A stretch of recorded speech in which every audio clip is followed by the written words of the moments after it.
Shalom, selamat pagi, Amanginang Jemaat yang dikasihi Tuhan kita Yesus Kristus. Kita kembali bertemu di Renungan Pagi HKBP Denpasar untuk edisi hari ini, Selasa 29 Oktober 2024. Sebelum kita mendengarkan firman Tuhan, marilah kita bernyanyi terlebih dahulu. Kita bernyanyi.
Anugerah dan damai sejahtera dari Allah Bapa dan dari anaknya Tuhan Yesus Kristus kiranya menyertai kamu sekalian.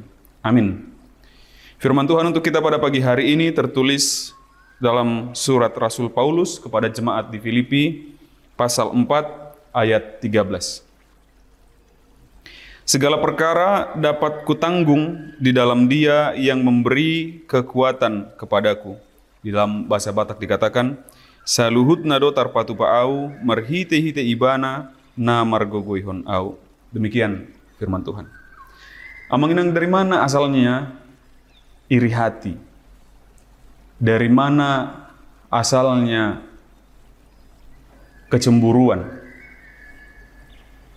Tentu kita akan katakan kedua hal itu, iri hati dan kecemburuan terhadap apa yang dimiliki orang lain, bukan tentang perasaan. Tetapi apa yang dimiliki orang lain yang kita tidak punya adalah rasa kecukupan. Iri hati dan kecemburuan dapat kita selesaikan dengan mencukupkan diri. Ini yang diajarkan oleh Rasul Paulus kepada para jemaat di Filipi. Dia bercerita bahwa ucapan syukurnya kepada jemaat di Filipi atas sukarela mereka dalam memberikan bantuan ketika Rasul Paulus datang hendak mengumpulkan bantuan untuk jemaat atau gereja, katakanlah di Yerusalem, dan jemaat di Filipi itu salah satu yang sering memberikan bantuan begitu.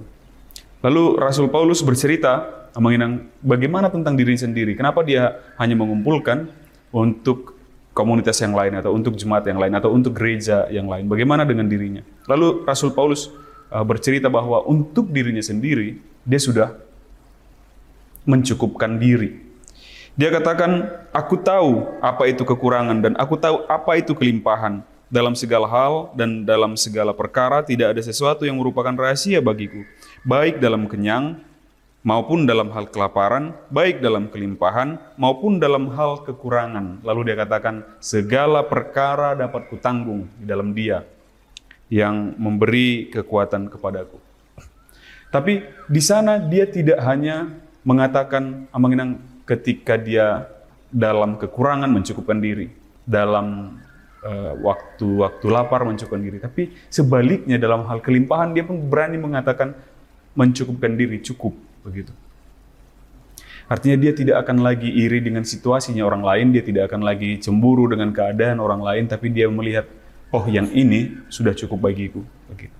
Karena dalam hal kekurangan pun kita punya potensi untuk berdosa, dalam hal kelimpahan pun kita punya potensi untuk berdosa. Dalam segala hal itu, dalam keadaan kaya kita bisa berpotensi untuk berdosa, dalam keadaan miskin kita bisa berpotensi untuk berdosa. Tetapi ketika kita berani, bisa, mampu dan sanggup mencukupkan diri dalam segala hal, dalam keadaan melimpah, dalam keadaan berkekurangan, dalam keadaan kaya, dalam keadaan miskin, lalu kita akan jauh dari segala sesuatu yang namanya kecemburuan dan iri hati atas keberadaan orang-orang lain.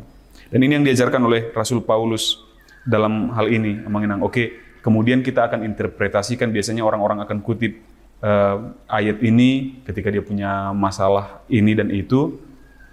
Banyak orang yang mengutip ayat ini untuk mengatakan bahwa segala perkara dapat kutanggung. Bencana, persoalan ini dan itu, masalah keluarga dan yang lain-lain, bisa kita interpretasikan dari untuk hal-hal itu. Tapi untuk konteks di surat Filipi ini adalah tentang Rasul Paulus yang berani, yang mampu dan sanggup untuk mencukupkan diri dalam segala hal, dalam kelimpahan atau kelaparan, dalam hangat atau dalam dingin, baik juga dalam kenyang maupun lapar, dan segala hal. Mari kita belajar mengenang untuk mencukupkan diri. Amin. Kita bersatu dalam doa. Terpujilah Engkau ya Allah Bapa kami atas segala anugerah-Mu di dalam kehidupan kami hingga pada saat hari ini. Terima kasih atas firman-Mu yang telah menyapa kami pada pagi hari ini, mengingatkan kami ya Bapa untuk dapat mencukupkan diri. Biarlah kami mendapatkan kekuatan daripada-Mu dalam segala situasi kami ya Bapa, dalam keadaan berkelimpahan maupun dalam keadaan kekurangan, dalam keadaan kenyang maupun dalam keadaan lapar, ketika berkuasa ataupun tertindas. Biarlah segala situasi kami, keadaan kami dapat tetap selalu mengucap syukur, mencukupkan diri, dan kiranya Engkau jauhkan sifat iri hati dan kecemburuan dari dalam hati dan pikiran kami masing-masing. Berkati segala aktivitas kami sepanjang hari ini Bapa, biarlah berjalan penuh sukacita dan damai sejahtera yang daripada-Mu. Di dalam nama anak Yesus Kristus kami berdoa dan mengucap syukur. Amin. Demikian renungan pagi kita untuk hari ini menginang. Selamat beraktivitas. Sampai jumpa di hari esok. Tuhan memberkati. Horas.